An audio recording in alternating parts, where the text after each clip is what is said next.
Good afternoon. Welcome to Regional Distance Learning Clinical Seminar Series. Today's topic is elimination of vertical transmission of HIV and syphilis, and speaker is Dr. Jasleen Kaur. Dr. Jasleen is medical officer at AIT Center PJMER Chandigarh since 12 years. She has done her MBBS and PG diploma in HIV medicine. She is she is a medical officer at COE and AIT plus PJ Chandigarh. She has done Washington courses online on clinical management of HIV, leadership and management in health, global mental health, and project management for global health. Now I request Dr. Jasleen to start the session. Thank you.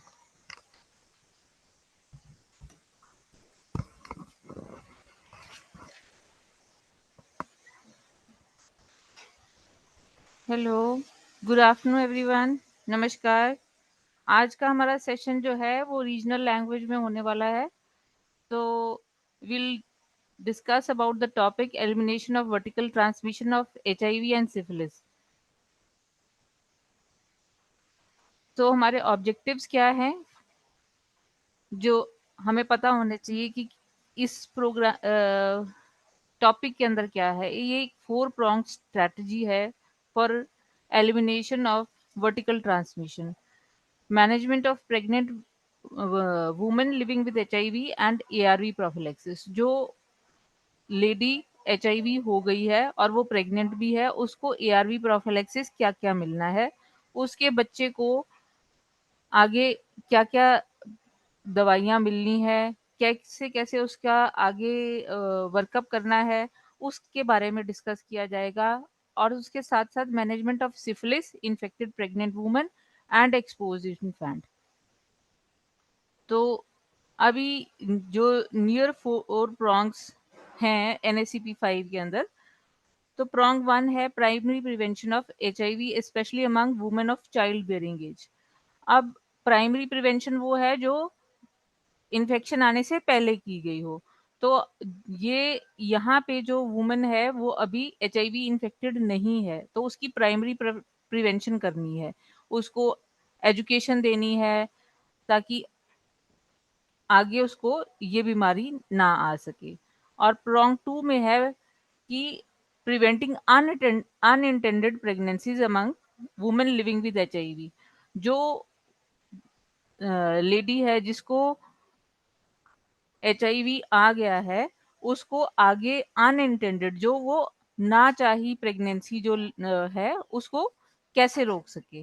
और prong 3 है prevention of HIV and syphilis transmission from pregnant women to their children, ताकि वो उसको आगे बच्चे में जाने से कैसे रोक सके। और प्रॉन्ग 4 है प्रोवाइडिंग केयर, सपोर्ट और उसको ट्रीटमेंट इन्फेक्टेड प्रेग्नेंट वुमेन को और उसके बच्चे को, पार्टनर को सिफिलिस और एचआईवी से बचने के लिए। और सिफिलिस जो है प्रॉन्ग 1 प्रॉन्ग 2 में है कि उसकी प्राइमरी प्रिवेंशन जो हर एक, चाहे कोई एचआईवी नेगेटिव है चाहे वो पॉजिटिव है, उन दोनों सिनेरियो में हमने जो भी लेडी है उसको हमने इसकी प्राइमरी प्रिवेंशन के लिए बताना है। सर्विस डिलीवरी मॉडल ऑफ ईवीटीएचएस, इसमें प्राइमरी प्रिवेंशन है कि एडोलेसेंट हेल्थ, हर एक लड़की को उसकी अपनी हेल्थ और prevention from high risk group, जितनी भी वुमेन जो है वो एट रिस्क है या वो सीरो डिस्कॉर्डेंट कपल्स हैं, जैसे कि जिनके हस्बैंड जो है वो पॉजिटिव हैं और जो फीमेल्स हैं उनकी वाइफ जो है वो एट रिस्क है टू गेट दिस इन्फेक्शन।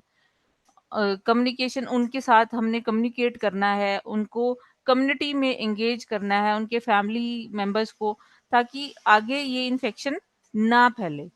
हमें इन्फेक्शन से बचने के लिए प्राइमरी जो हम पहले बचाव कर सके, इन्फेक्शन होने के बाद में तो सिनेरियोज डिफरेंट हो जाएंगे, लेकिन उससे पहले हम उस लेडी को पहले कैसे बचा सकते हैं ताकि ये बीमारी आगे ना जाए, आगे बच्चों में ना आए, जो अभी बच्चे पैदा ही नहीं हुए हैं, और उनको हम कैसे इस बीमारी से बचा सकते हैं, ये सारी प्रिवेंशन हमने उसके लिए सोचनी है।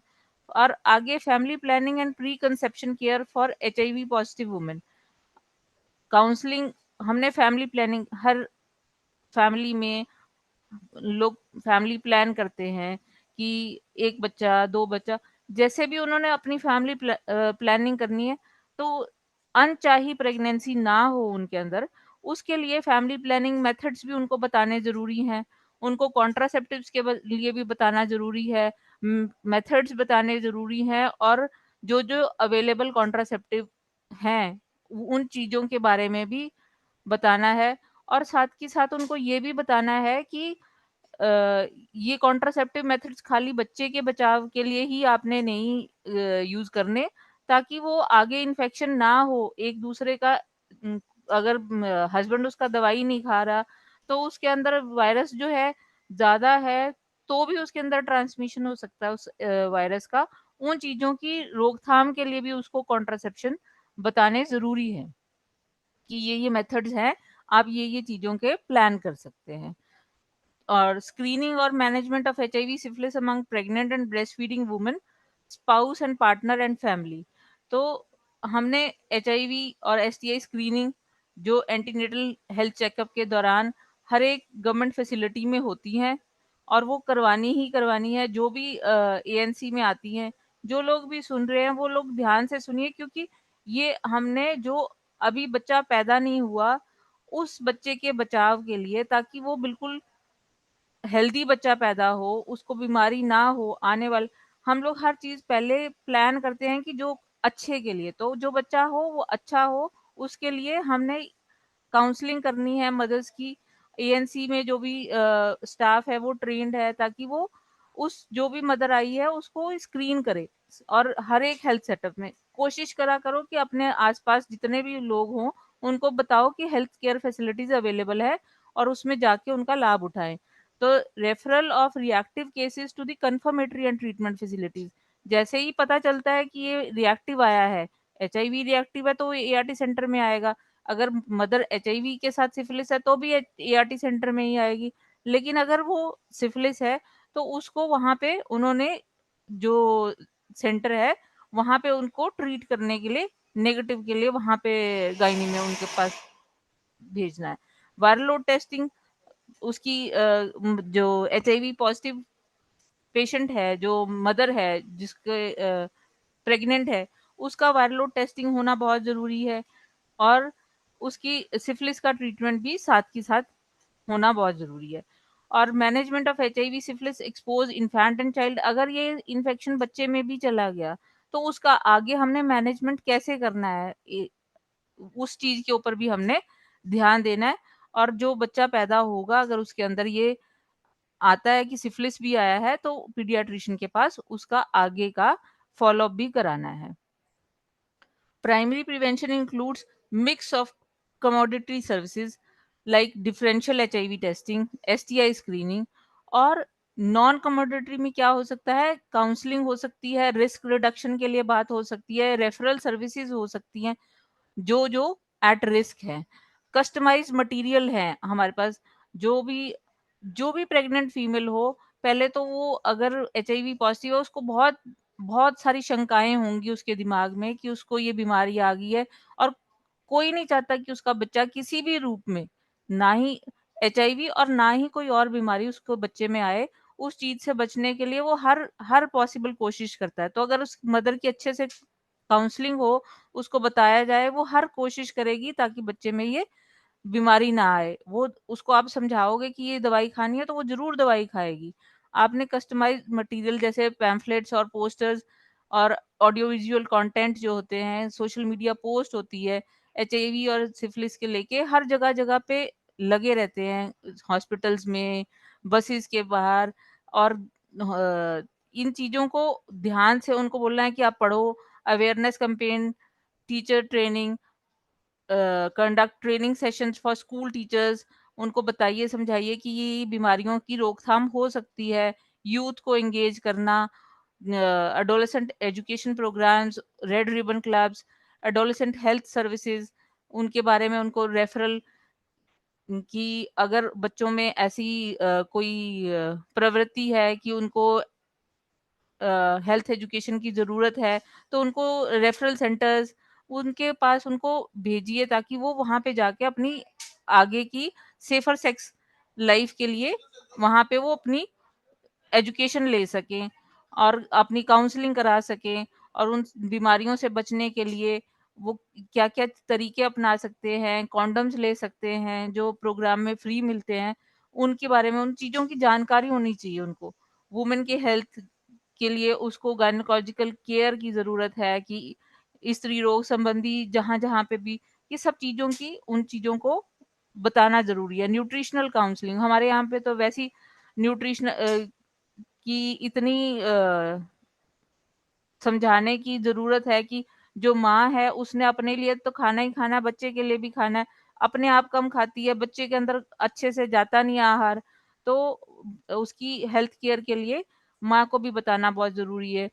और एआरटी के अंदर एचआईवी ट्रांसमिशन उसका ना फैले। अगर पॉजिटिव मेल है और वो अपनी स्पाउस के अंदर ना आगे ट्रांसमिट करे, या जो उसको कॉन्ट्रासेप्टिव मेथड्स जो हैं वो सब चीज़ें प्राइमरी प्रिवेंशन में हमने समझानी है। फैमिली प्लानिंग सर्विसेज क्या है कि पीपल जो लोग रह रहे हैं एचआईवी से, वो स्टिग्मा फ्री फैमिली प्लानिंग कर सकें और अपनी अनइंटेंडेड प्रेगनेंसीज, जो ना चाही प्रेगनेंसीज है, उनकी रोकथाम कर सकें, उनकी फैमिली अपनी प्लान कर सके। तो काउंसलर का यहाँ पे बहुत बहुत ज्यादा बड़ा रोल है। जितने भी काउंसलर्स इस को सुन रहे हैं, वो इस चीज का ध्यान दीजिए कि जो इन्फेक्टेड है उसको बहुत ज्यादा काउंसलिंग की जरूरत है। और नॉर्मल पॉपुलेशन में देखिए कि अगर कोई प्रेग्नेंट फीमेल होती है, उसके मूड स्विंग्स, उसका हर एक चीज जो है वो उसके फैमिली बढ़ रही है, उसके अपने इश्यूज बहुत सारे होते हैं। और अगर उसको एचआईवी भी आ गया है और उसको दवाई अपनी भी खानी है, और अपने उसके मूड स्विंग्स भी हैं, और फैमिली अगर उसको कोई प्रेशर दे रही है या उसको कुछ बोल रही है, उसके अपने डिप्रेशन इश्यूज बहुत हो जाएंगे। तो अगर काउंसलर भी वहां पे या एआरटी में जो भी उससे ढंग से प्यार से बात करके उसको समझा दे, उसके इश्यूज रिजॉल्व कर दे, वो उसके लिए बहुत अच्छा है। तो काउंसलर्स को बहुत ही तवज्जो देना है कि जो भी एचआईवी पॉजिटिव फीमेल आती है उसको प्रॉपर काउंसल करे और उसको प्रॉपर रेफरल बताएं कि कहाँ कहाँ उसने जाना है, और जो अपनी दवाइयाँ उसने खानी है, साथ में जो फॉलिक एसिड या गायनेकोलॉजी में कैल्शियम, विटामिन्स जो भी बताए जाते हैं, वो कैसे-कैसे खाने हैं, और उसके लिए उसने ये चीज़ें समझ के जानी है, और कहाँ-कहाँ पे रेफरल हो सकता है, वो जगहों का भी उसको पता होना चाहिए। और उसके फैमिली मेंबर्स, जो उसके मदर है या उसकी कोई भाई-बहन है या कोई भी रिश्तेदार जो भी उसकी केयर कर रहा है, उसको भी इस चीज़ों की जानकारी होनी चाहिए कि कल अचानक वो बीमार हो या कुछ दिक्कत हो, तो उसको लेके आने वाला भी कोई ज़रूरी होना चाहिए उसके साथ, उसके हस्बैंड के अलावा। तो एआरटी काउंसलर क्या कर सकते हैं, वो एक लाइन लिस्ट प्रिपेयर कर सकते हैं कि कौन-कौन से रिप्रोडक्टिव एज ग्रुप्स के हैं और किन-किन को काउंसलिंग की ज़्यादा ज़रूरत है। ART counsellor comprehensive family planning counselling कर सकते हैं। प्रेगनेंसी प्लान कराने के लिए उनको, अगर वो होना चाहते हैं तो उनको काउंसलिंग देना, pre conception care. ART counsellor जो है उसका बहुत बड़ा रोल है हमारे इस प्रोग्राम के अंदर, जो उसकी बच्चा जो है आगे उसको इन्फेक्शन ना आए। They should facilitate the linkage between eligible PLHIV to family planning centres. Pre conception care क्या है कि वो केयर जो हमने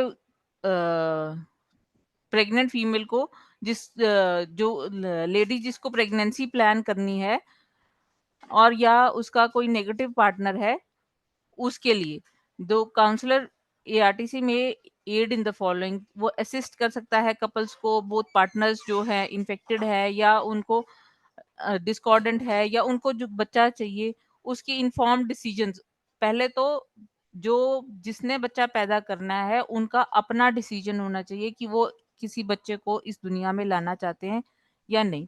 अगर वो लेकर आना चाहते हैं, उनका वो प्रिपेयर्ड हैं, उनको ये पता होना चाहिए कि उसके बाद बच्चे का फ़ॉलो-अप कैसे होना है, एट बर्थ क्या दवाई मिलेगी, उसको 6 महीने तक क्या मिलेगा, उसको कैसे-कैसे उन्होंने लेकर आना है, उसकी क्या-क्या और आगे क्या हो सकता है। ये नहीं कि हमने आज का बता दिया, हर एक चीज़ उसको पहले से जानकारी होनी चाहिए कि वो किस तरह से प्लान करे और उसके आगे फ़ॉलो-अप क्या होगा, कहाँ पे इंस्टीट्यूशनल डिलीवरी कराने जाएगा। ये सारी चीज़ें उसके साथ पहले शेयर करनी है, उससे पहले पूछनी है। अगर वो रेडी है तभी वो अपनी प्रेगनेंसी प्लान करे। अगर उसको नहीं चाहिए तो वो अपना डिसीजन ले कि नहीं चाहिए तो अपना गायनी में जाए और अबॉर्ट करा सकता है। लेकिन वो उसका पर्सनल डिसीजन होना चाहिए। हमारा कोई भी डिसीजन किसी भी कपल के लिए फोर्सफुल नहीं होना चाहिए, और उसको पूरी-पूरी जानकारी, जो बिल्कुल सही जानकारी है, वही हमने उसको देनी है। और एआरटी काउंसलर की रिस्पॉन्सिबिलिटी है कि वो अपनी पूरी लिस्ट के हिसाब से जितने पार्टनर्स हैं, उनको जब भी आते हैं उनको समझाए, और उनके वायरल लोड जो है वो सप्रेशन में होने चाहिए। अगर वो प्रेगनेंसी प्लान करते हैं, एआरटी एडहेरेंस जो उसकी है वो बहुत ज़रूरी है, क्योंकि आगे ट्रांसमिशन हो सकती है। इसलिए उनको बताना कि ये एआरटी एडहेरेंस बहुत ज़रूरी है। आगे ये नहीं कि बच्चा प्लान करने के लिए, ये भी कि आगे बीमारी की रोकथाम ही इससे है कि आगे वायरस जो है वो स्प्रेड नहीं करेगा, रेप्लिकेट नहीं करेगा। एआरटी काउंसलर का बहुत ज़्यादा इसमें इम्पोर्टेंट रोल है। और एआरटी मेडिकल ऑफिसर जो है, उन्होंने आगे देखना है, उसकी इन्वेस्टिगेशन चेक करनी है, उसको कोई एनीमिया, मालन्यूट्रिशन, या उसको कोई न्यूट्रिशनल रिक्वायरमेंट की ज़रूरत है, या उसको कोई दवाई से रिएक्शन हो रहा है, रैश हो रहा है, या उसके कोई और इश्यूज हैं, मेडिकल इश्यूज, जिससे कि दवाई खाने से कईयों को इवन आयरन की टैबलेट सूट नहीं करती। तो उन उन सिनेरियोज में भी कैसे उसको पौष्टिक आहार खाना है, कौन सी सप्लीमेंट्स देने हैं, उन चीजों के लिए वो अपने गायनी के डॉक्टर से भी डिस्कस कर सकती है, और मेडिकल ऑफिसर से एआरटी में भी डिस्कस कर सकती है। और एसटीआईज के लिए भी उनको स्क्रीन करना है, और रूटीन टेस्टिंग भी करनी है, ताकि ये बीमारी बच्चे में आगे ना जाए। जो management of pregnant women living with HIV and HIV exposed infant. तो एज पर द डाटा, जो इन 2021, तो एस्टिमेटेड जो प्रेग्नेंट वुमेन थी वो 20,612, 20,612, जिनको की दवाइयों की आवश्यकता थी। तो ये एस्टिमेटेड डाटा है हमारा नैको का।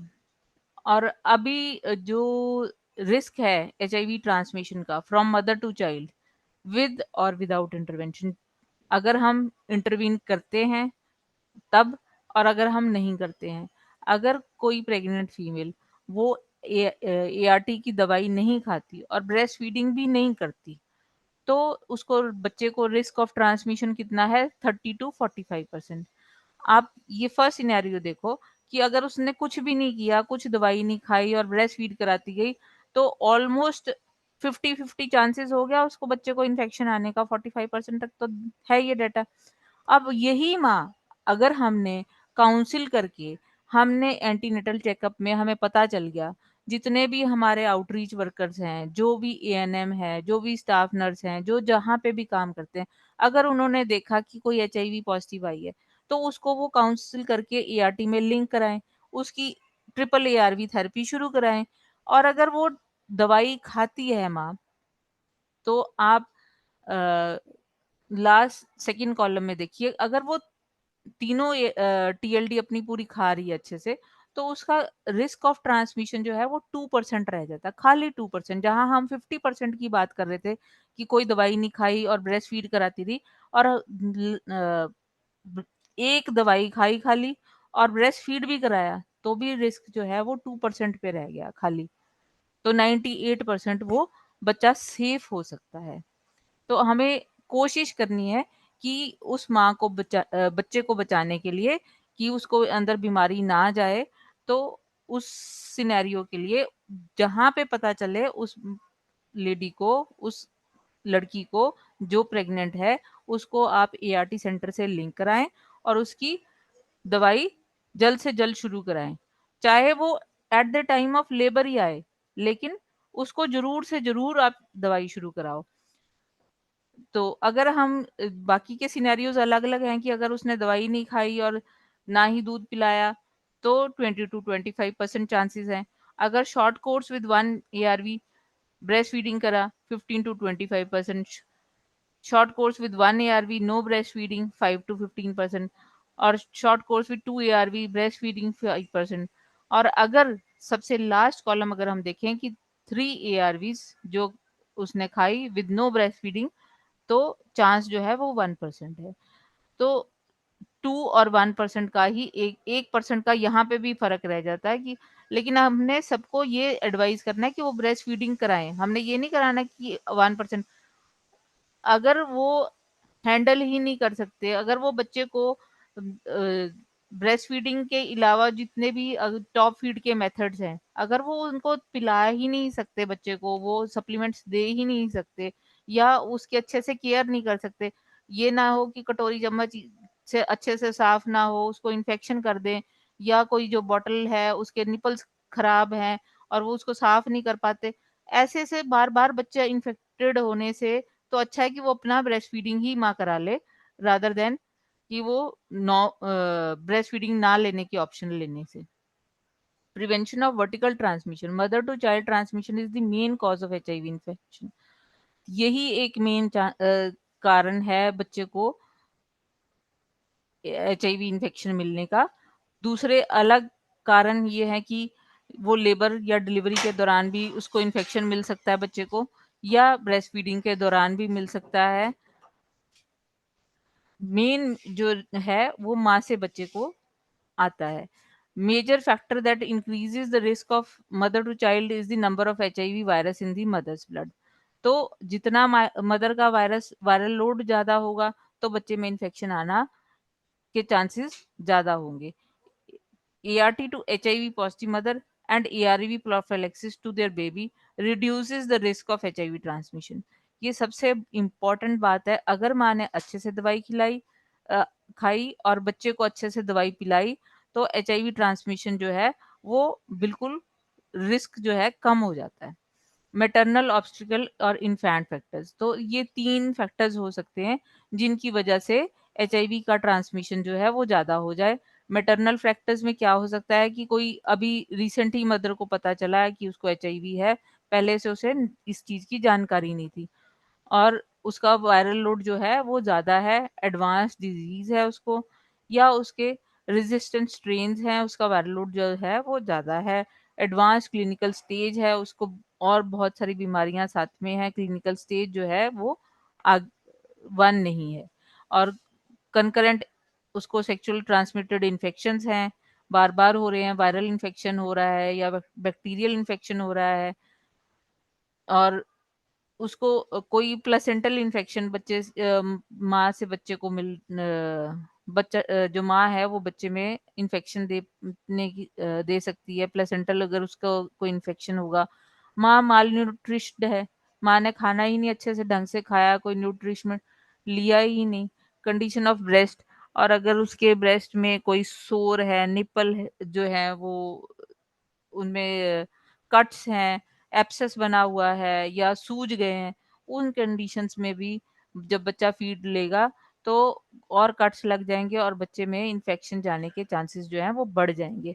तो अगर मदर को इन्फेक्शन एक्वायर उसने प्रेगनेंसी के दौरान ही किया है या ब्रेस्ट फीडिंग के दौरान ही, या लास्ट में मदर को कोई इंजेक्शन लगा या कुछ हुआ जिसकी वजह से उसको ट्रांसमिशन हो गया वायरस का, पहले से जानकारी नहीं थी, उन सिनेरियोज में भी, या ब्लड ही चढ़ गया कोई ऐसा, वैसे तो ऐसे चांसेस कम है, लेकिन फिर भी अगर कोई इन्फेक्शन लास्ट स्टेज में भी पता चलता है तो उसमें मैटरनल फैक्टर्स ये रोल प्ले करते हैं उसको एचआईवी बच्चे में जाने के लिए। ऑब्स्टेट्रिक फैक्टर्स क्या हो सकते हैं कि यूट्राइन मैनिपुलेशंस जो बार बार देखते हैं, चेक करते हैं, या रप्चर ऑफ मेम्ब्रेन्स जिसको बोलते हैं कि पानी की थैली खुल गई, तो उसको बहुत देर, लंबी देर हो गई, 4 घंटे से भी ज़्यादा हो गया और वो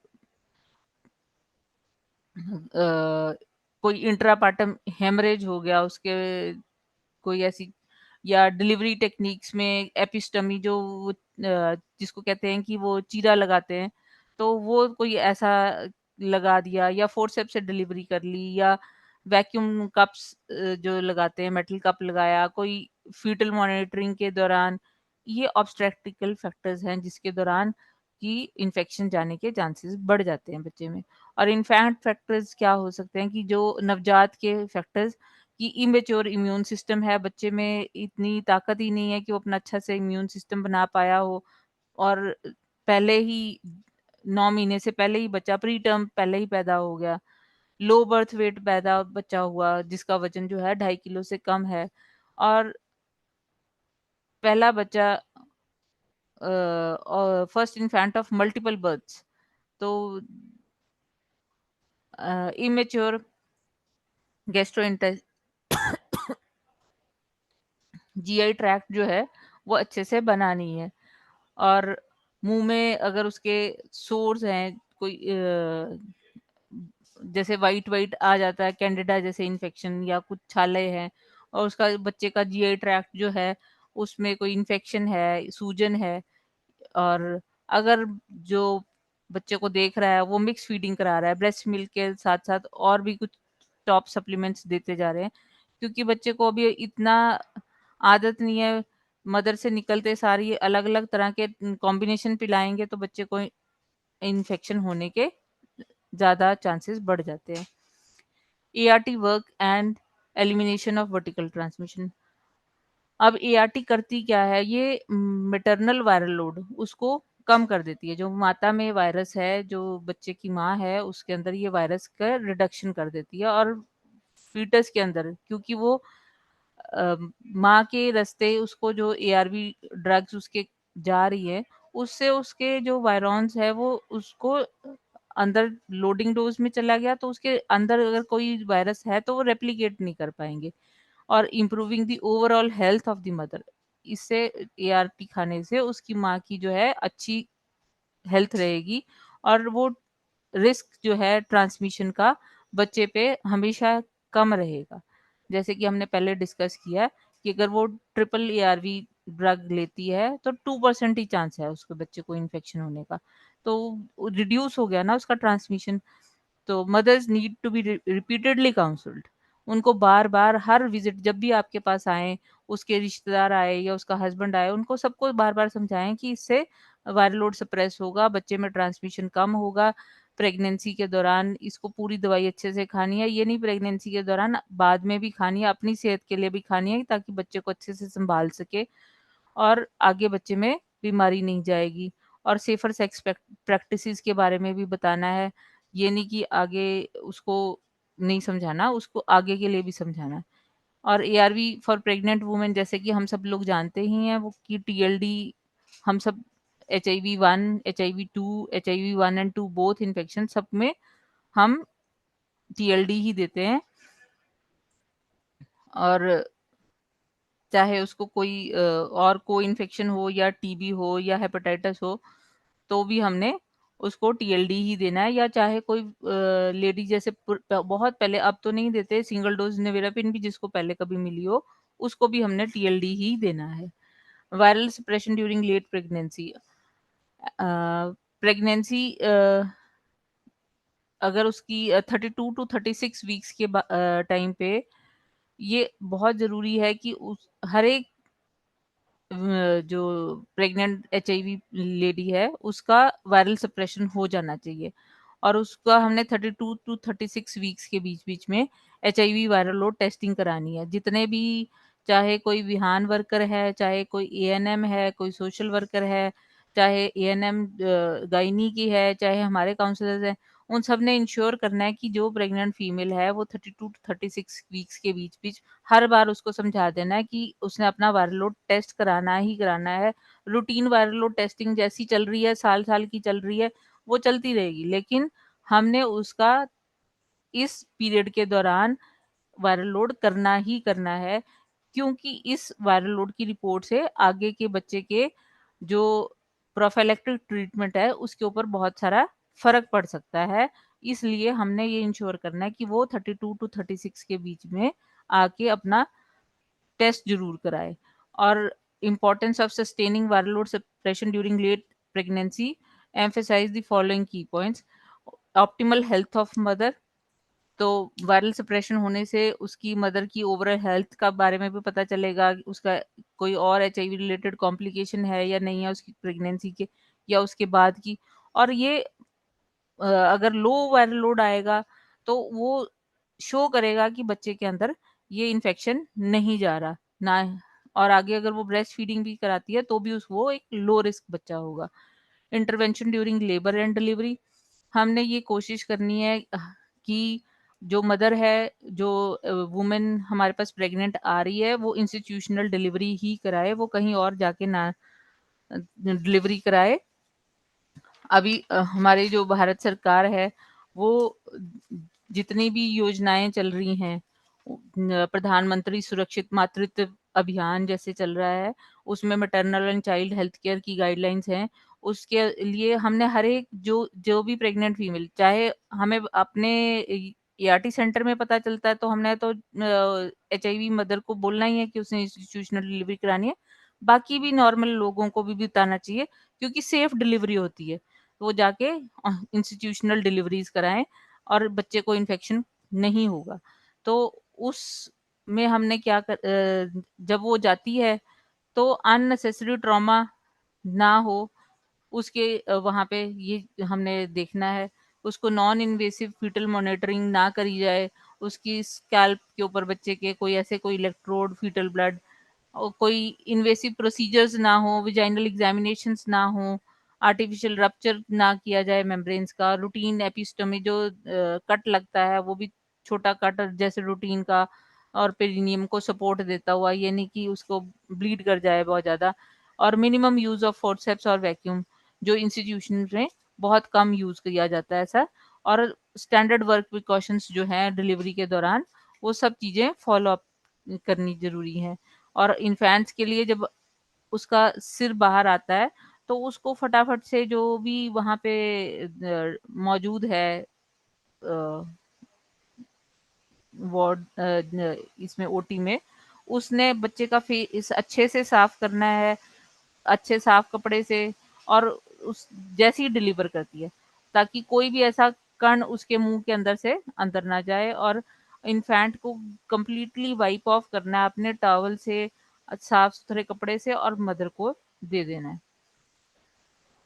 cascade of care for HIV expose infant की सर्विसेज एंड एक्टिविटीज, जो भी बच्चा पैदा होगा newly detected known to HIV positive mother, labour room के अंदर उसको एआरवी प्रोफिलैक्सिस, पहले तो जब भी मदर आ रही है एआरटी सेंटर के अंदर, जब आपने उसको 32 टू 36 वीक्स के वायरल लोड के लिए समझाना है, तब हमने उसको ये भी समझाना है कि लेबर रूम में जाना है और उसने अपने बच्चे का प्रोफिलैक्टिक ट्रीटमेंट के लिए जो दवाई लेनी है उसके बारे में उसको जानकारी हो, कि उसने नेवेरापिन सिरप लेना है, उसको बता के भेजो। और अगर उसको वायरल लोड की रिपोर्ट आपने दी है और वो टीएनडी है या लेस देन 1000 कॉपीज है, तो भी आपने बताना है। अगर ड्यूअल रेजिमेंट जानी है तो भी उसको बोलना है कि वहां पे जाके लेबर रूम में उसने मांग लेनी है। ये नहीं हो कि उसको पता ही नहीं है कि ये उसके बाद में भी दवाई मिलनी जरूरी है। उसके हस्बैंड और उसको दोनों को पता होना चाहिए कि ये दवाई हमने लेनी है। एआरवी प्रोफिलैक्सिस के बारे में उसको पूरी जानकारी दीजिए। और लेबर रूम में हो, आजकल हर जगह पे हर लेबर रूम में वैसे मौजूद है, लेकिन जो भी पीपीटी-सीटी प्रोग्राम के अंदर जो भी लोग लिंक्ड हैं, वो भी ये कोशिश करें कि जितने भी प्रेग्नेंट फीमेल्स उनके साथ लिंक्ड हैं, वो उनको अच्छे से फ़ॉलो अप करें और उनको पता हो कि वो डिलीवरी कराने जा रही हैं, तो उस सेंटर में जाके उनसे मिल लें। कि और ये इंश्योर करें कि जो मदर डिलीवरी हुई है, उसके बच्चे को इन्फैंट प्रोफिलैक्सिस मिल गया एआरवी कि नहीं मिला। और इन्फैंट फीडिंग के लिए भी हमने पहले से ही डिस्कस करके रखना है कि वो ब्रेस्ट फीड पिलाएँगी या टॉप फीड। ये नहीं कि वहाँ पे डिलीवरी के टाइम पे डॉक्टर कुछ बता रहा है, पेशेंट कुछ बोल रहे हैं। ऐसा नहीं होना चाहिए कि उनके आपस में कोई इस तरीके से लेबर रूम नर्स को पता वो मदर जो है जिसने डिलीवर किया है वो बता सके कि मैंने प्रेफर्ड रेजीम जो प्रेफर्ड मेरा वे है, वो मैं ब्रेस्ट फीडिंग ही कराऊंगी या मैं इसको टॉप फीड कराऊंगी, वो उसी टाइम पे पहले बता दे। और mother coming direct in labour, उनको इन्फेंट फीडिंग काउंसलिंग के बारे में बताना है और लेबर रूम और इन सब चीज़ों की जानकारी देनी है और मेडिकल ऑफिसर से उन्हें को मिलाना है। और एआरटी सेंटर में care follow up by ART medical officer nurse as per the follow up.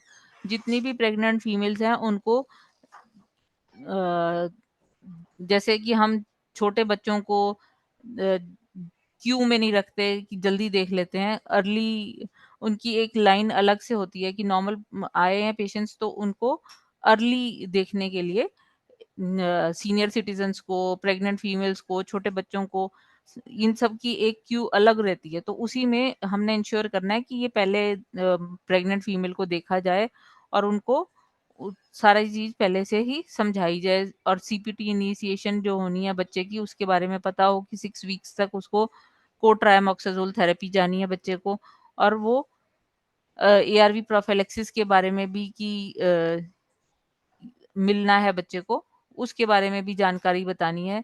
ARV prophylaxis जो है वो कैसे-कैसे देना है, उसके बारे में जानकारी देनी है। इन्फैंट फीडिंग काउंसलिंग के बारे में देनी है। रेगुलर ग्रोथ एंड डेवलपमेंट के बारे में जब भी वो आएगी, क्लिनिकल असेसमेंट करना है बच्चे का 6 वीक्स पे, 6 मंथ्स पे, 12 6 मंथ्स पे, 12 मंथ्स पे और 18 मंथ्स पे, जब-जब उसका आना है, और उसको बताना है कि ईआईडी टेस्टिंग होनी है 6 वीक्स पे, 6 मंथ्स पे, 12 मंथ्स पे, और फाइनल टेस्टिंग जो है वो 18 मंथ्स पे है, या और 3 मंथ्स आफ्टर सिजेशन, या जब उसने ब्रेस्ट फीडिंग बंद करी उसके 3 महीने के बाद। अगर 18 मंथ्स के बाद भी वो ब्रेस्ट फीडिंग करा रही है, तो ब्रेस्ट फीडिंग जब उसने बंद करी उसके 3 महीने बाद। और उसको नीड बेस्ड सेसअप या पीडियाट्रिक सीओई में रेफरल करना है अगर ज़रूरत लगे। और हेल्थ फैसिलिटीज़ में हमने क्या देखना है कि जो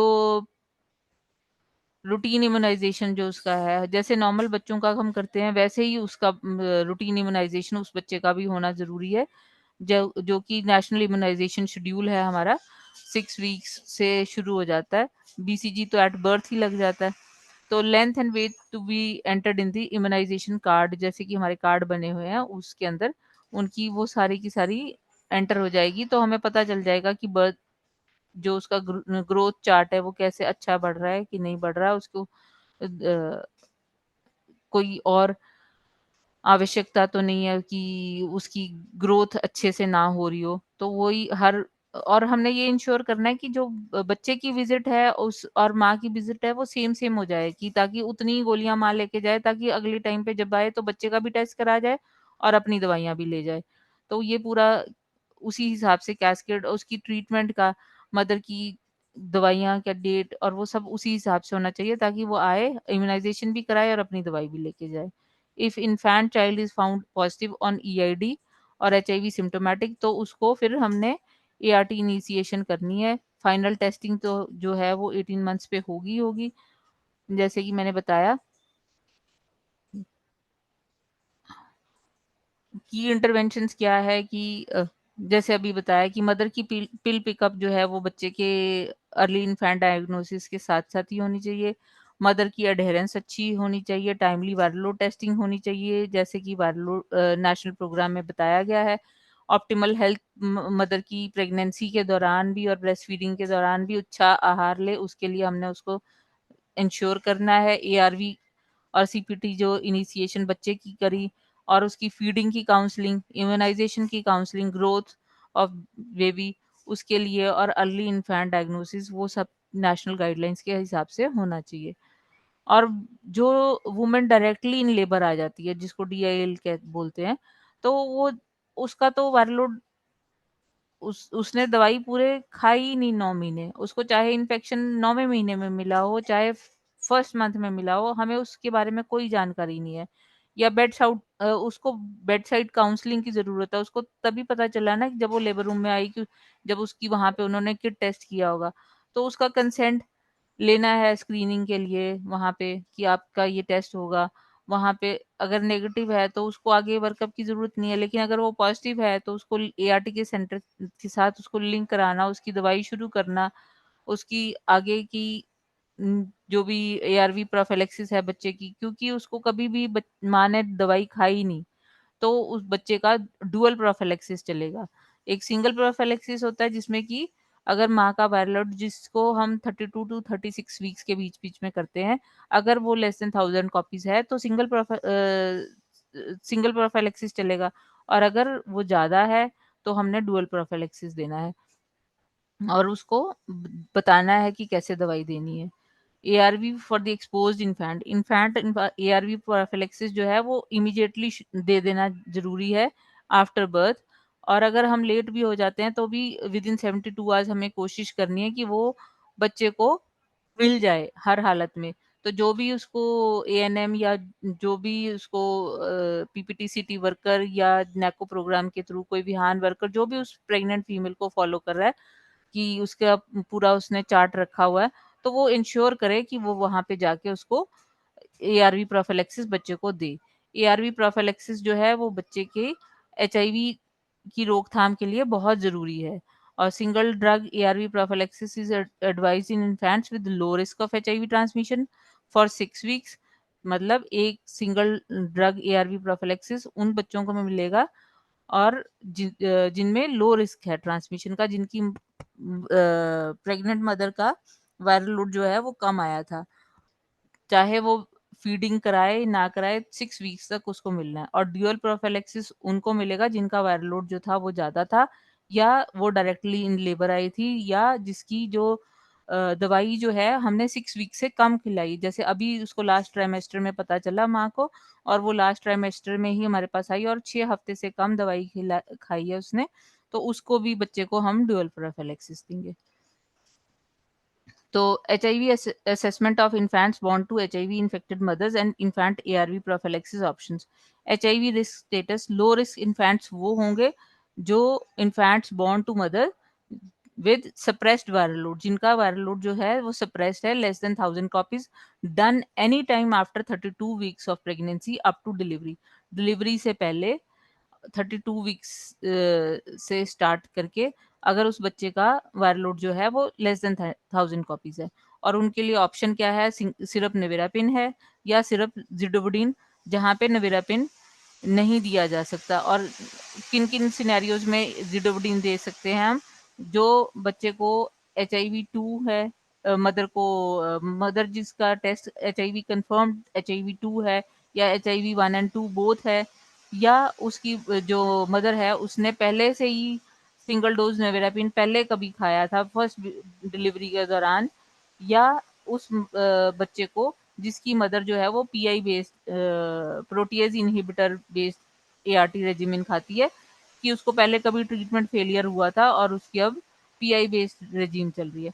तो उनको 6 हफ्ते तक from birth to 6 weeks of age तक ये हमने देना है। और जहाँ पे जिडोवुडीन सिरप नहीं अवेलेबल मिल रहा तो वहाँ पे लोपिनाविर रिटोनाविर सिरप दिया जाता है। लेकिन वो भी अब सिरप नहीं आता, अब हमारे पास पैलेट्स आती हैं। तो ये जो पैलेट्स हैं अब लोपिनाविर रिटोनाविर जो है 14 डेज आफ्टर बर्थ शुरू की जाती है। एचआईवी रिस्क स्टेटस जिसका हाई रिस्क इन्फेंट्स है, हाई रिस्क इन्फेंट वो हो गया जिसकी मदर ने दवाई ही नहीं खाई या जिसका मदर का वायरल लोड 32 वीक्स पे या प्रेगनेंसी डिलीवरी तक हुआ ही नहीं, या उसका टेस्ट तो हुआ वायरल लोड का लेकिन उसकी रिपोर्ट जो है वो हाई आई, या वो मदर जिसको एचआईवी पॉजिटिव अभी अभी रिसेंटली पता लगा है और उसकी जो दवाई है वो 6 हफ्ते से भी कम खाई है उसने टीएलडी। तो उसके लिए ऑप्शंस अवेलेबल क्या हो सकती हैं कि सिर्फ निविरापिन के साथ साथ वो सिर्फ जिडोवरिन दोनों बच्चे को डुअल प्रोफिलैक्सिस दिया जाएगा। और इसकी ड्यूरेशन वही है कि एक्सक्लूसिव रिप्लेसमेंट फीडिंग है अगर तो बर्थ से लेके 6 हफ्ते तक ये पिलाई जाएगी। और अगर एक्सक्लूसिवली ब्रेस्ट फीड है तो from birth to 12 weeks of age, यहाँ पे 6 हफ्ते आगे बढ़ा दिया कि उसने पहले अगर नहीं दे रही फीड तो 6 हफ्ते, अगर दे रही है फीड तो 12 हफ्ते। और अगर किसी सिनेरियो में ज़िडोवुडीन सिरप नहीं अवेलेबल होता या सिर्फ नेविरापिन भी नहीं मिलता, तो आप अपने सेंटर में जहाँ पे पीडियाट्रिक्स की डोसेज बनाई जाती है, ज़ेडालेन टैबलेट होती है, जिसमें ज़िडोवुडीन, लैमिवुडीन, नेविरापिन होती है, तो उसमें उनकी छोटी-छोटी पुड़ियाँ बना देते हैं वो डोसेज बना के, वो बच्चे के वेट के हिसाब से, तो वो आप उस समय के दौरान इमरजेंसी सिचुएशन में आप वो बनवा के वहाँ पे उस बच्चे को दे सकते हैं, क्योंकि ड्यूअल प्रोफिलैक्सिस देना बहुत ज़रूरी है, क्योंकि इन्फेक्शन के चांसेस बढ़ जाएँगे, तो इसके लिए एक्स्ट्रा एफर्ट हमें करनी ज़रूरी है। और अगर लोपिनाविर, रिटोनाविर तो हमने बाद में ही शुरू करना है, अगर एट बर्थ नहीं दिया जैसा। और अनदर अल्टरनेटिव क्या है, जो मैंने आपको बता दिया कि जेडालेन फॉर्मुलेशन आता है। ARV prophylaxis, type of infant, type of feeding option, duration of ARV prophylaxis. Infant अगर लो रिस्क है उसके अंदर, तो हमने अगर एक्सक्लूसिवली ब्रेस्ट फेड है, सिर्फ केवल माँ का दूध ले रहा है, या केवल रिप्लेसमेंट फीडिंग पे है, तो उसकी ड्यूरेशन ऑफ ट्रीटमेंट, क्योंकि वो लो रिस्क इन्फेंट है, उसको 6 हफ्ते ही जाएगा रिगार्डलेस ऑफ फीडिंग ऑप्शन। और अगर इन्फेंट जो है वो हाई रिस्क इन्फेंट है, उसको एक्सक्लूसिवली ब्रेस्ट फेड है, तो 12 हफ्ते, और अगर रिप्लेसमेंट फीडिंग है तो 6 हफ्ते। हाई रिस्क इन्फेंट्स कौन कौन से हैं? जो इन्फेंट्स बॉर्न होते हैं HIV पॉजिटिव मदर से, जिसने की दवाई अभी खाई नहीं, और मैटरनल वायरल लोड जो है उसका 32 वीक्स पे ऑफ प्रेगनेंसी टिल डिलीवरी हुआ ही नहीं, या उसने कराया है तो उसका वायरल लोड जो है वो सप्रेस ही नहीं है, या मदर जो है अभी अभी उसको HIV पॉजिटिव होने के बारे में पता चला और वो 6 हफ्ते डिलीवरी से पहले ही उसने अभी दवाई शुरू करी है।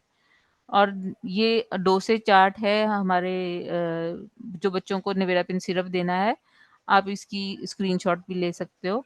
तो ये आप जैसे जैसे बर्थ वेट 2 से 2.5 किलो के बच्चे के लिए more than 6 weeks to 6 months का, 6 मंथ से ऊपर का, ये सारा का सारा इस तरह से 1 ml 1.5 ml ये डेली एक ही बार देना है। ये इसका डोसेज चार्ट है। ये सिर्फ जिडोवोडिन का चार्ट है। इन्फेंट बर्थ वेट जो है लेस देन 2 kg है, 2 to 2.5 kg, या मोर देन 2.5 kg, तो उसकी जो डोसिंग ऑप्शंस है उसका चार्ट है। Use of syrup लोपिनाविर ritonavir should be used for infant prophylaxis in certain specific situations। और ये इन्फेंट बच्चे को 14 दिन के बाद ही देना है, और when zidovudine syrup is not available तभी इसको देना है। अदरवाइज अगर जिडोविडिन सिरप है तो आपने कोशिश करनी है कि आप उसी को ही दीजिए। When zidovudine syrup is not available, syrup nevirapine should be used for first 14 days after birth, और फिर उसके बाद आप लोपिनाविर रिटोनाविर 6 हफ्ते के लिए आगे दे सकते हैं अगर रिप्लेसमेंट फीड है, और अगर ब्रेस्ट फीड है एक्सक्लूसिवली तो 12 हफ्ते के लिए। ये लोपिनाविर रिटोनाविर के डोसेज चार्ट है। इन सब की आप लोग फोटोग्राफ ले सकते हैं, स्क्रीनशॉट ले सकते हैं, ताकि आपको पता हो कि कितना कितना देना है। Special situation in exceptional scenarios and for high risk infants born to HIV-2 positive mothers, or for high risk infants born to mothers who had received single dose of nevirapine during earlier pregnancy or delivery, or on PI based regimen, opinion of सेसप should be sought। तो हमने ऐसा exceptional अगर कोई case आ जाता है तो हमने उसको सेसप के लिए रेफर कर देना है, ताकि उस सेसप के हिसाब से ही हम आगे डिसीजन लेंगे। HIV exposed breastfeeding infant identified beyond 6 weeks of age needs CSF referral for deciding ARV prophylaxis। क्योंकि उसको बच्चा बीमार हुआ उसके बाद ही उसकी बीमारी की जानकारी हुई, तो उसके बारे में भी CSF रेफरल भेजेंगे। की पॉइंट्स क्या है कि ऑप्टिमल ART अडेरेंस सबसे ज़्यादा ज़रूरी है कि मदर ART खाए।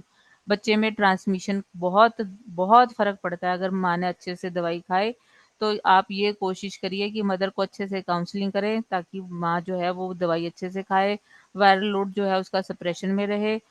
ब्रेस्ट फीडिंग करा भी ले तो भी 2% रिस्क रहता है वर्टिकल ट्रांसमिशन का। Perform plasma viral load testing 32 to 36 weeks के अंदर हमने करानी ही करानी है। उसकी विजिट इस तरह से शेड्यूल कर दीजिए ताकि वो इसी 32 36 वीक्स के बीच बीच में आ जाए और अपना टेस्ट करा जाए। TLD एक प्रेफर्ड रेजीम है, बहुत सिंपल है, एक ही गोली खानी है। वो आप उसको समझाइए कि प्रेग्नेंट फीमेल है, एक ही गोली खानी है। Counselling on infant feeding practices and ARV prophylaxis for the child. Mother living with HIV should be breastfed for at least 12 months and may continue breastfeeding for up to 24 months or beyond। तो 12 महीने तक भी दे सकती है, 24 महीने तक भी दे सकती है, और साथ साथ वे उसको अपनी ART की भी एडहेरेंस जो है वो पूरी रखनी है, कि वो पूरी दवाई खाए, कोई नागा ना डाले, कोई भी दवाई का गैप ना हो। type of ARV prophylaxis will depend on the maternal viral suppression. Management of syphilis infected pregnant women and exposed infants. तो केयर कैस्केड क्या है for women for syphilis and expose?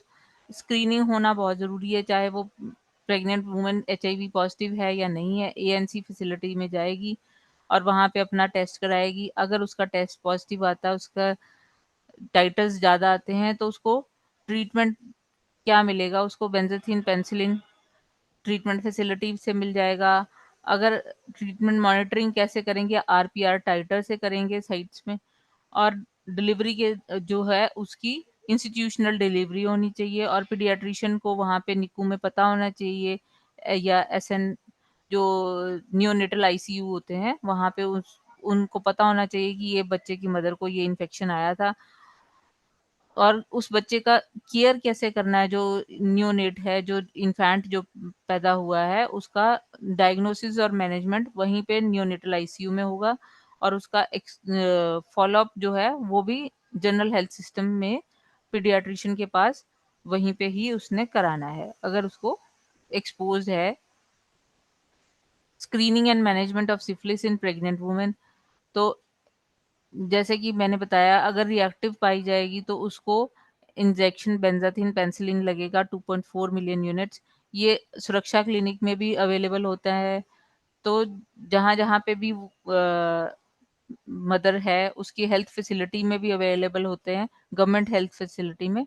तो कोशिश करिए कि उनका आप VDRL, RPR टेस्टिंग करिए। अगर वो पॉजिटिव आता है, रिएक्टिव आता है, तो उसको इंजेक्शन मिल जाए और उसका फिर फ़ॉलो-अप पे टाइटर जो है वो करिए 3 मंथ्स पे, 32 वीक्स पे, लेबर के दौरान, व्हिचएवर इज़ अर्लियर। और अगर स्क्रीनिंग में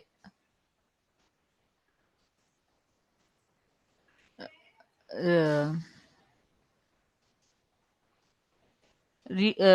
उसको रीट्रीट करेंगे इफ टाइटर दोबारा से ज़्यादा आ जाता है प्रेग्नेंट वुमेन के अंदर, तो और या उसको सिम्टम्स आ जाते हैं, तो भी हमने उसको जो है रिपीट करना है 0, 1, 2 एंड सेकंड वीक में। और ऐसे सिनेरियोज में ये हमने कोशिश करनी है कि ये इंस्टीट्यूशनल डिलीवरी ही हो और ये कहीं पे होम डिलीवर ना हो। For simply screening direct in labour, pregnant women जो डायरेक्ट आई लेबर में उनको बेड साइड काउंसलिंग करी, उसकी determine if the pregnant woman has no history of ANC, उसको कोई ANC विजिट ही नहीं कभी कराई, कोई डॉक्यूमेंटेशन ही नहीं है सिफिलिस का, उसको यही नहीं पता कि रिस्क क्या होता है। इस सिनेरियो में जब भी किट टेस्ट करेंगे, अगर पता चलता है कि उसको रिएक्टिव आई है सिफिलिस की रिपोर्ट, तो उसको जल्दी से जल्दी उसके टाइटर्स करा के उसको इंजेक्शन लगाएं और हॉस्पिटल में उसके मैनेजमेंट होना बहुत ज़रूरी है।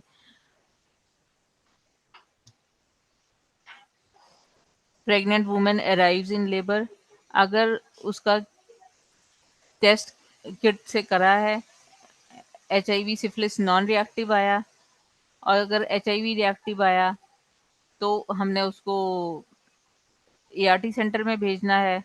नहीं तो हमने उसका अगर सिफिलिस रिएक्टिव आया तो सिफिलिस कैस्केड के हिसाब से उसका PPT-CT गाइडलाइंस, उसका टाइटर्स देखेंगे। टाइटर्स में अगर उसको आती है, हाई टाइटर्स आते हैं, 4 फोल्ड टाइटर्स आते हैं, तो हमने उसकी दवाई इंजेक्शन शुरू करके और आगे उसकी इवैल्यूएशन करनी है।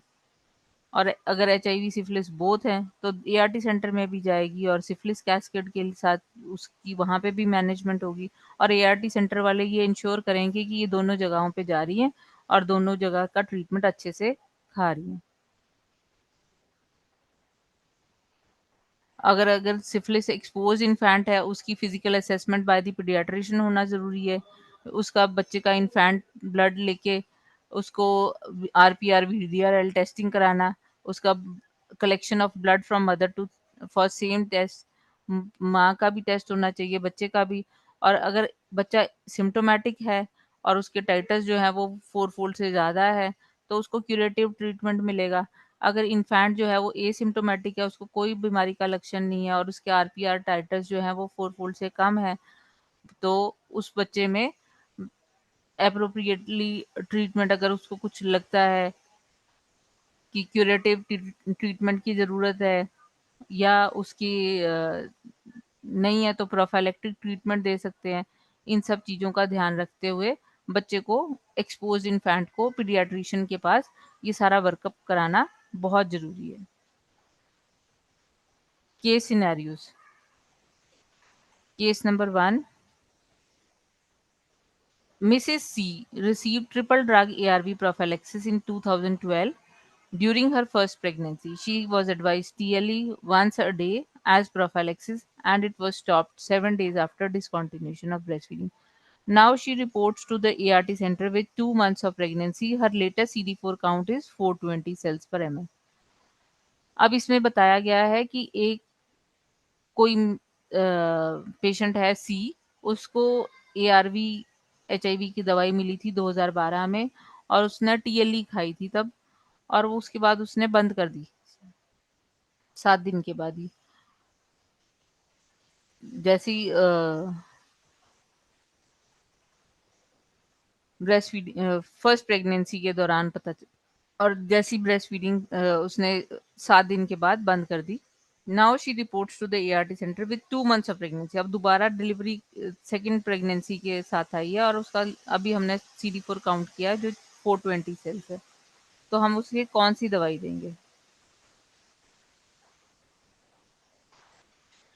तो अगर आपको पता है तो आप चैट बॉक्स में टाइप कर सकते हैं।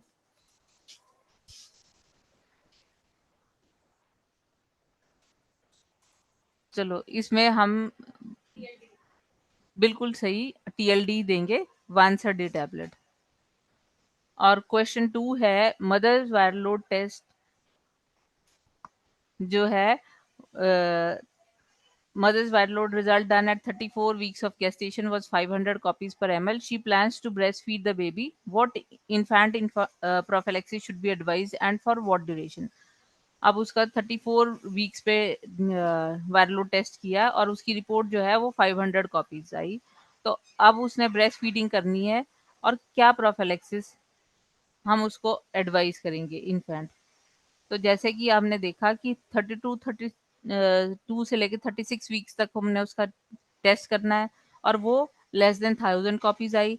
तो उसमें सिंगल प्रोफिलैक्सिस जाएगा, डुअल प्रोफिलैक्सिस नहीं जाएगा क्योंकि कॉपीज जो है वो लेस देन 1000 कॉपीज है। तो इसमें इन्फेंट प्रोफिलैक्सिस इसमें नेविरापिन सिरप जाएगा। As she was on triple drug ART, chances for archived resistance to NNRTI are minimal और मदर वायर लोड जो है वो कम है। तो baby is a low risk infant. तो इसको 6 हफ्ते के लिए रिगार्डलेस ऑफ फीडिंग इसको हमने नेवेरेपिन सिरप देना है। Mrs D has reported to ART centre at 7 months of pregnancy. अब कोई प्रेग्नेंट फीमेल आई है 7वें महीने में। She is ART naive and her CD4 is 385। What ART regimen should be initiated? तो इसको भी हम टीएलडी ही देंगे इमीडिएटली, जिस टाइम आई उसी दिन से हम शुरू करेंगे। सिनेरियो अब है mothers viral load done at 36 week of gestation was 20,000 copies. She plans to breastfeed the baby. What infant prophylaxis should be advised? अब इस सिनेरियो के अंदर हमने देखा कि जो वायरल लोड है वो मोर देन 1000 कॉपीज आ गया। तो 20,000 कॉपीज बहुत ज़्यादा हाई है। तो ऐसे सिनेरियो में हमने baby should be advise dual ARV prophylaxis, syrup nevirapine once a day and syrup zidovudine twice a day, both to be given for duration of 12 weeks. तो हम उसे 12 हफ्ते के लिए, क्योंकि वो हाई रिस्क इन्फेंट हो गया और मदर्स वायरल लोड जो है done at 36 weeks of gestation was unsuppressed, उसकी कॉपीज जो थी वो 1000 कॉपीज से ज़्यादा थी। Baby becomes a high risk infant. तो हमने उसको दोनों ही दिए हैं, निवेरापिन भी और जिडोवुडीन भी, और ड्यूरेशन जो है 12 हफ्ते, as mother is opted for breastfeeding and not for the adequate duration of ART for optimal viral load suppression in breast milk। और counselling on adherence and importance of routine viral load testing उसको बतानी बहुत जरूरी है। Case scenario, Mrs F is an asymptomatic postnatal PLHIV who presents at ERT सेंटर 3 days after delivery. अब ये pregnant female जो थी, इसने डिलीवरी कराने के 3 दिन बाद आई है और उसका CD4 काउंट जो है वो 550 सेल्स पर mm। She has opted for exclusive replacement feeding, the weight of the baby is 2.4 kg। उसने रिप्लेसमेंट फीडिंग ऑप्ट करी है, ब्रेस्ट फीड नहीं कराएगी, लेकिन बच्चे का वेट जो है 2.4 kg। तो हम उसको क्या मैनेज करेंगे, कैसे मैनेज करेंगे? तो इस सिनेरियो में Mrs F needs ERT immediately. उसको तो हमने देनी ही देनी है ताकि माँ भी हेल्दी रहे। After explaining the need for life long ERT adherence, TLD once a day for her, और उसको PPTCT प्रोग्राम के अंदर लिंक करेंगे, फीडिंग प्रैक्टिसेस बताएंगे, care of nipple and breast बताएंगे, न्यूट्रिशनल काउंसलिंग करेंगे और सेफ सेक्स प्रैक्टिसेस भी बताएंगे। What is the next step in the management of the baby? अब बच्चे के लिए क्या करना है? Baby should be advise dual ARV prophylaxis, syrup nevirapine के साथ सिरप रिडोवडिन भी देंगे, both to be given till 6 weeks, क्योंकि उसने एक्सक्लूसिव रिप्लेसमेंट फीडिंग ऑप्ट किया है। Syrup nevirapine 1 ml once a day plus syrup zidovudine 1 ml twice a day, क्योंकि उसकी डोसिंग ऐसी है। और explanation, ARV prophylaxis may work even after 72 hours of perinatal exposure of HIV virus in the baby. तो ऐसा नहीं सोचना कि अभी हम बिल्कुल काम नहीं करेगा, उसको बोलो हर हालत में काम, दवाई खिलानी है बच्चे को, और दवाई का असर बाद में ही पता चलेगा। तो उसको कोशिश करिए कि आप उसको दवाई पिलाए बच्चे को। As the mother is ART naive, her baby is a high risk infant. तो बच्चे में दोनों ड्रग्स का जाना बहुत जरूरी है। और ड्यूरेशन जो है 6 वीक्स, क्योंकि माँ ने रिप्लेसमेंट फीडिंग ऑप्ट किया है। Mrs. I, a newly diagnosed PLHIV, has been recently linked to the ART center with her 3 months old baby who is breastfeeding। अब उसको पता चला है और उसका 3 महीने का बच्चा भी है और वो ब्रेस्ट फीड भी है। अब उसे कैसे मैनेज करेंगे? मदर को TLD स्टार्ट करेंगे, ब्रेस्ट फीडिंग बच्चा है ताकि दवाई जानी शुरू करे, और उसके निपल्स और ब्रेस्ट की केयर के लिए बताएंगे, फीडिंग काउंसलिंग बताएंगे, क्या क्या कर सकती है, और सेफर सेक्स प्रैक्टिसेस भी उसको बताएंगे। How will we manage the baby of this PLHIV? इसको हम कैसे मैनेज करेंगे, क्योंकि ये ब्रेस्ट फीडिंग करा रही है। Send DBA sample for TNA PCR। ये जो EID algorithm, early infant diagnosis है, उसके हिसाब से बच्चे का TNA PCR भेजना, उसको CPT थेरेपी, कोट्राइमोक्साजिल सिरप सिप्ट्रान जिसको बोलते हैं, वो देना। Ideally, the baby should be evaluated by the pediatrician for presence of clinical signs of HIV। उसको जाके वहाँ पे पीडियाट्रिशियन के पास उसको मैनेज कराना, और उसका सेसअप रेफरल या पीडियाट्रिक सेसअप रेफरल भेजना, ताकि उसको आगे की दवाई के लिए कैसे मैनेज करना है वो पता करने के लिए आपने भेजना है। इम्यूनाइजेशन करना है एज पर शेड्यूल। और अगर TNA PCR जो है वो नेगेटिव आता है, उसको रेगुलर फॉलोअप पे 6 महीने पे, और रैपिड एंटीबॉडी टेस्टिंग के लिए, TNA PCR के लिए, और EID एल्गोरिथम जिस तरह से है उसके हिसाब से 18 मंथ तक उसकी एज पर दी गाइडलाइंस हमने उसको फॉलो अप करना है। मिसिज एल, अब ये न्यू केस है, was registered at the ART center in 2012। She was initiated on ART TLE in 2015। She became lost to follow up after 1 year। As she shifted to her village, she has now reported in active labor। How should we manage this patient? अब ये patient directly जब उसे पता चला था, उसके बाद वो चली गई गाँव, और अब आई है 2015 में। तो अब उसका मैनेजमेंट हमने कैसे करना है? She is to immediately be given single tablet of TLD, और उसको ART सेंटर में लिंक करेंगे ताकि वो लाइफ लॉन्ग ART खा सके। और ART एडहेरेंस और उसकी हेल्थ प्रिवेंशन के लिए बच्चे के लिए उसको समझाएँगे, उसकी care of nipples and breast feeding, feeding counselling करेंगे और सेफ सेक्स प्रैक्टिसेस बताएँगे।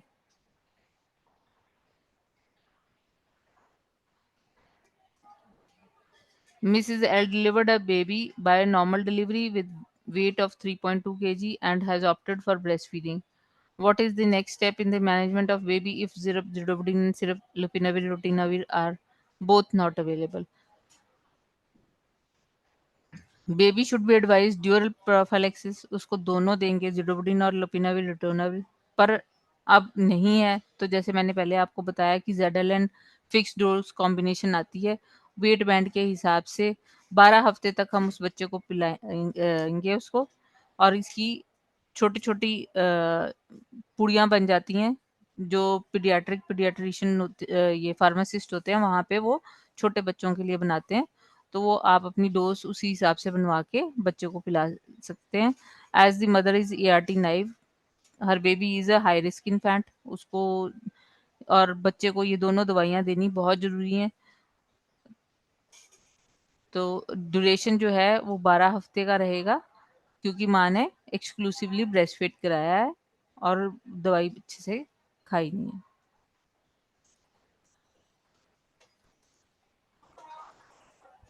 Post test questionnaire, single most factor which determines vertical transmission of HIV is duration of ERT during pregnancy, या time of ERT initiation during pregnancy, या optimal viral suppression during pregnancy and breast feeding. तो कौन सा vertical transmission जो है, ये factor जो है, कौन सा ऐसा इन तीनों में से पता चलेगा कि किससे हमें पता चलता है कि जो बच्चे में ट्रांसमिशन कैसे नहीं होगा? क्या हमें उसकी ड्यूरेशन ऑफ ERT ट्रीटमेंट जो कितना देर खाया है उससे वर्टिकल ट्रांसमिशन का पता चलेगा कि 2 महीने खाई, 6 महीने खाई या 4 साल खाई, या टाइम ऑफ ERT इनिशिएशन की कब से खाई उसने उससे, या वायरल लोड सप्रेशन से। तो इसका थर्ड ऑप्शन है कि ऑप्टिमल वायरल सप्रेशन हमें तब पता चलेगा जब 32 टू 36 वीक्स के बीच बीच में उसने माँ ने अपना टेस्ट कराया और उसकी ब्रेस्ट फीडिंग पीरियड को। Type of ARV prophylaxis for baby is depend on, तो ARV prophylaxis का क्या दिया जाएगा बच्चे को? Duration of ERT during pregnancy, time of ERT initiation during pregnancy, या viral load test result conducting during 32 to 36 weeks of pregnancy. क्योंकि सारे टाइम पे हमने यही समझाया है कि वायरल लोड जो टेस्ट हुआ 32 टू 36 वीक्स, अगर वो 1000 कॉपी से कम है तो उसको सिंगल डोज मिलेगा। अगर वो हाई रिस्क इन्फेंट हो गया, अगर उसके बच्चे का 1000 कॉपी से ज़्यादा है, तो उसकी टाइम ऑफ ARV प्रोफिलैक्सिस जो वायरल लोड टेस्ट हुआ है उसके ऊपर ही डिपेंड करेगा। ARV prophylaxis should be prescribed by medical officer, preferably ARTMO, counsellor या नर्स। तो ARV प्रोफिलैक्सिस जो है मेडिकल ऑफिसर ही लिखेंगे। और टाइम ऑफ EID क्या है? 6 वीक्स है, 18 मंथ्स है, या 6 वीक्स 6 मंथ्स 18 मंथ्स है, या 6 वीक्स 6 मंथ्स 12 मंथ्स या 18 मंथ्स है। टाइम ऑफ EID जो है वो 6 वीक्स, फिर उसके बाद 6 मंथ्स पे, फिर 12 मंथ्स पे, फिर 18 मंथ्स पे, और 18 मंथ्स पे अगर ब्रेस्ट फीडिंग चल रही है तो 3 months after cessation of breast feeding, मतलब जब माँ ने दूध पिलाना बंद किया उसके 3 महीने के बाद करेंगे। Which of the following statement is false? Breastfeeding with concurrent ARV intervention offers HIV exposed infant the greatest chance of HIV free survival. Exclusive replacement feeding is a viable public health strategy in India. Thus, it can be recommended and promoted on the optimal infant feeding strategy for HIV infant mothers in India. या तीसरा है when exclusive breastfeeding is not possible for any reason, example maternal death, sickness, twins, mother and healthcare worker can be reassured that maternal ART reduces the risk of postnatal HIV transmission in the context of mixed feeding as well. और चौथा है exclusive replacement feeding may be considered only in situation where breastfeeding cannot be done or upon individual mother choice only if all the 6 criteria of replacement feeding are met. तो इसमें जो second number option है exclusive replacement, ये हमारे पास viable strategy नहीं है। हम breast feeding भी एडवाइस करते हैं क्योंकि बच्चे के लिए ब्रेस्ट फीडिंग ब्रेस्ट मिल्क बहुत अच्छा है, उसको बहुत सारी बीमारियों से बचाता है, तो हमारे यहाँ पे इस चीज़ को प्रमोट नहीं किया जाता। Thank you. If you have any questions you may ask. Thank you so much ma'am. और किसी को कोई सवाल पूछना हो तो आप अनम्यूट कर सकते हैं या तो फिर चैट बॉक्स में अपना सवाल लिख सकते हैं।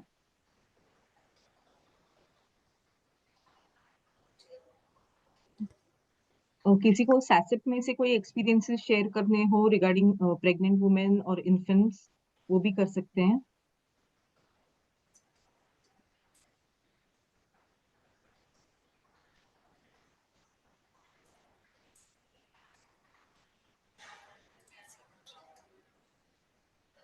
Oh, ma'am, I don't think there are any questions. Thank you so much for okay. facilitating this session, ma'am.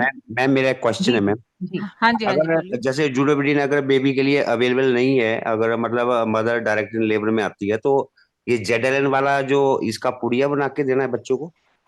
हाँ जी, अगर आपके पास वहाँ पे नहीं है तो जो भी पीडियाट्रिक ओपीडी है, जो फार्मासिस्ट होते हैं, अगर आपके पास नहीं है जेडएलएन तो ज़िडोपिडिन और नीरोपिन सिरप नहीं है तो आप वो जेडएलएन बेबी वाली जो टैबलेट्स आती हैं, उसके आप जाके उनको बोल दीजिए कि वो एज़ पर दी बेबी वेट वो छोटी-छोटी पुड़िया बना देते हैं, तो आप उसको वो पिला सकते हैं बच्चे को। थोड़ा एक्स्ट्रा एफर्ट लगता है लेकिन बच्चे के लिए अगर थोड़ा-सा इतना तो हम कर सकते हैं। ठीक है मैम, ओके। हाँ जी। एक्चुअली में मैम जैसे मतलब एआरटी सेंटर में अगर जेडएल अवेलेबल नहीं, जैसे आजकल टीएलडी चली है ना मैक्सिमम, हाँ जी, हाँ जी, हाँ जी। तो जेडएलएन अगर अवेलेबल नहीं है कि आती है मतलब? नहीं आती है, अभी आ रही है। ओके मैम, ओके, ज़ेडएल भी आती है, ज़ेडएलएन मिल जाती है। ऐसा नहीं है कि नहीं मिलेगी, मिल जाती है। Thank you ma'am.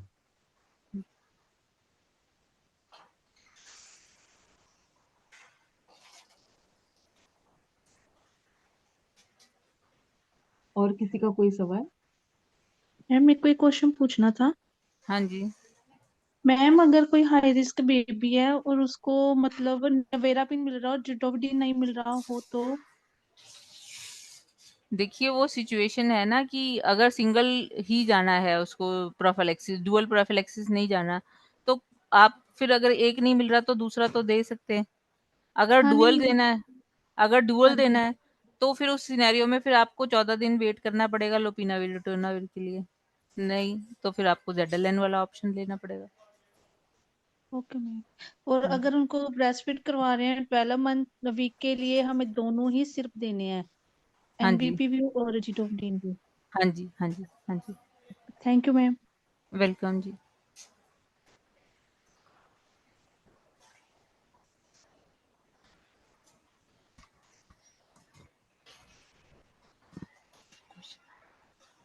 और किसी का कोई सवाल है?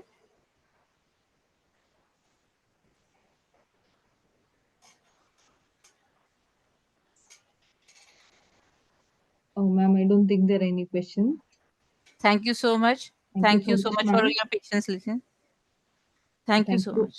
Yeah, thank Okay. you to all the participants for patient listening. We'll conclude this session now.